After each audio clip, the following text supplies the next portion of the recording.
विश्व महिला दिवस के उपलक्ष्य में मैं डॉक्टर कविता सहाय, प्रदेश सचिव जदयू समाज सुधार बिहार पटना पर अपना संभाषण व्यक्त कर रही हूँ।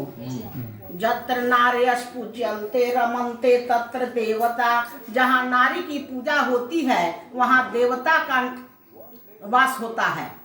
वर्णानाम् अर्थसंघानां रसानां छन्दसामपि मंगलानां च कर्तारौ वन्दे वाणी विनायकौ।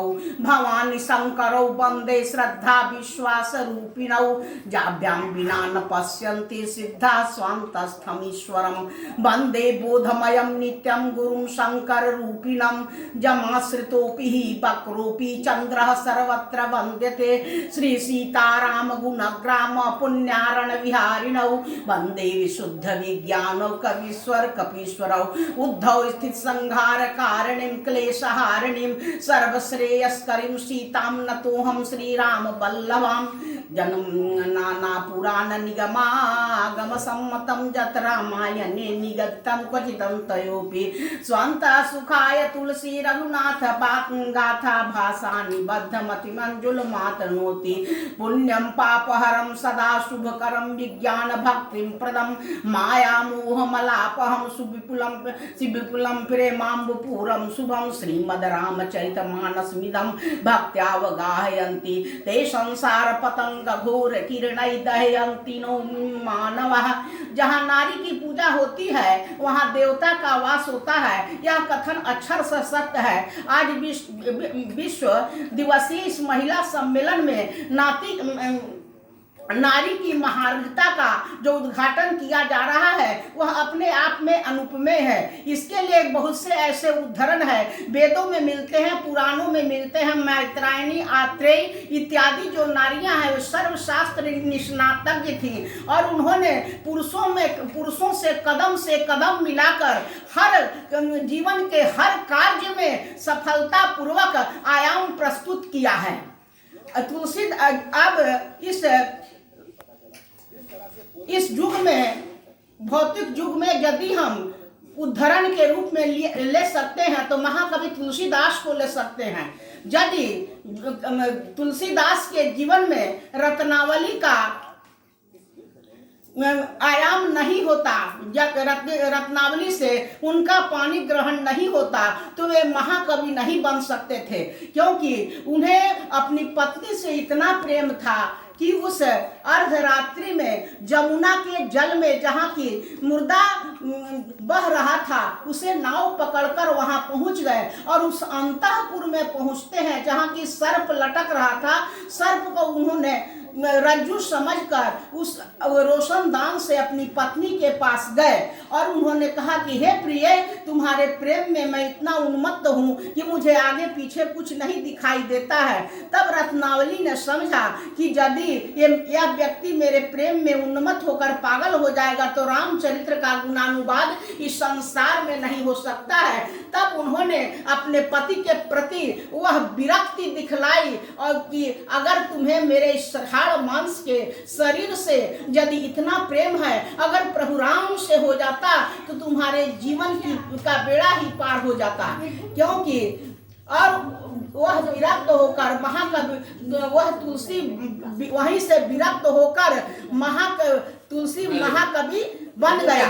और इसमें महाकवि बनाने में उनका केवल रत्नावली का ही हाथ हो सकता है। आदि युग में महाकवि वाल्मीकि, महाकवि कालिदास को भी अगर उस वैश्या से प्रेम नहीं होता तो वह महाकवि नहीं बन सकता है। क्योंकि राजा नवरत्नों में से सकारी जो थे सकारी जो राजा विक्रमादित्य के राज्य के ये सभा कवि, नवरत्नों के सभा कवि थे। और वहीं एक अद्भुत सौंदर्यशालिनी वैश्या वहाँ नृत्यांगना के रूप में वास किया करती थी और जिससे वह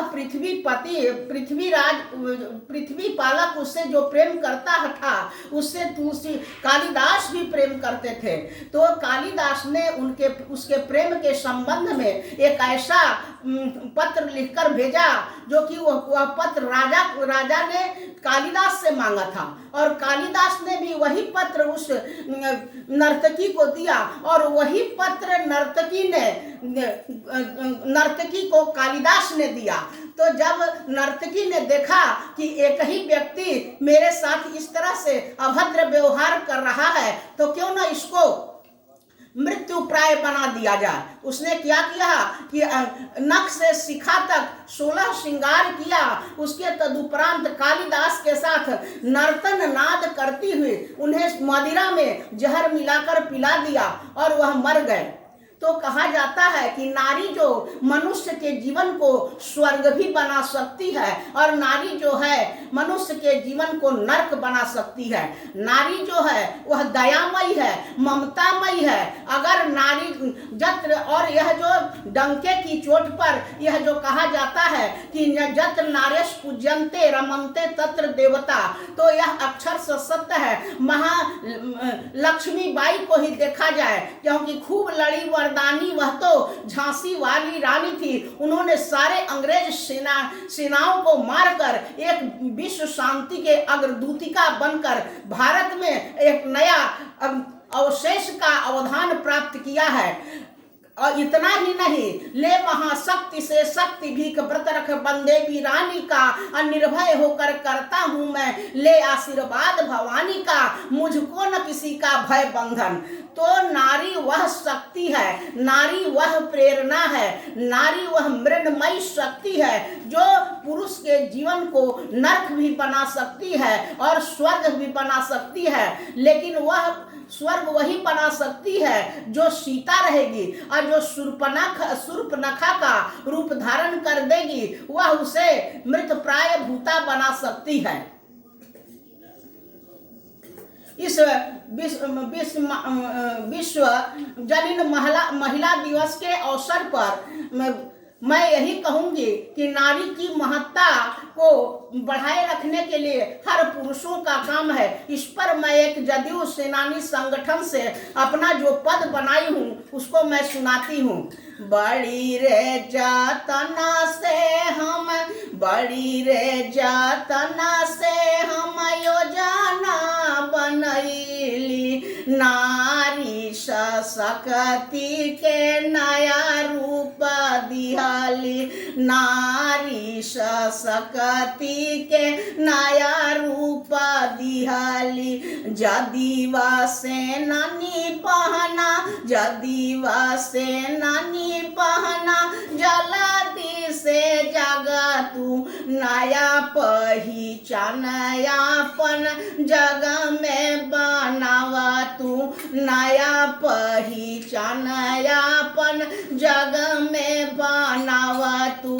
दुर्गा के रूप धारा रणा चंडी बना तू, नया पहचान यापन जगह में बनावा तू।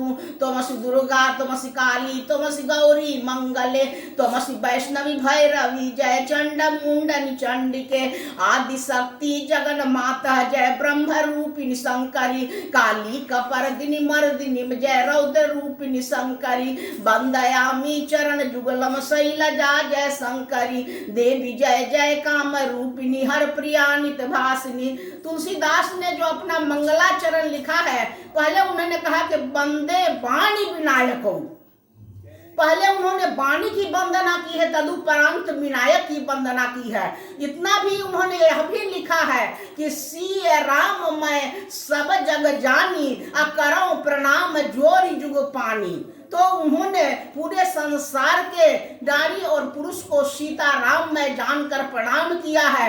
क्योंकि नारी के प्रति उनके मन में विरक्ति थी, फिर भी उस विरक्ति को उन्होंने काव्यीय तत्व का सर्जन ऊर्ज्वल रूप दिया है। तो आज जो भ्रूण हत्या है, आज जो बाल विवाह की जो प्रथा है, आज तो नारियों के प्रति अनेक तरह की जो घटनाएं होती हैं, पुरुष वर्ग को चाहिए कि नारी को आदर की दृष्टि से देखे और उससे अगर नारी स्वस्थ रहेगी, अगर नारी विकसित होगी तो भारत देश भी विकसित होगा। क्योंकि जननी जन्मभूमिश्च स्वर्गादपि गरियसी, नारी जो है जननी और जन्मभूमि से बढ़कर है, इसलिए नारी की महत्ता सर्वोपरि है। हर व्यक्ति को नारी के सम्मान की रक्षा करनी चाहिए। महिला दिवस का यही मूल उद्देश्य है। जय मां तारा।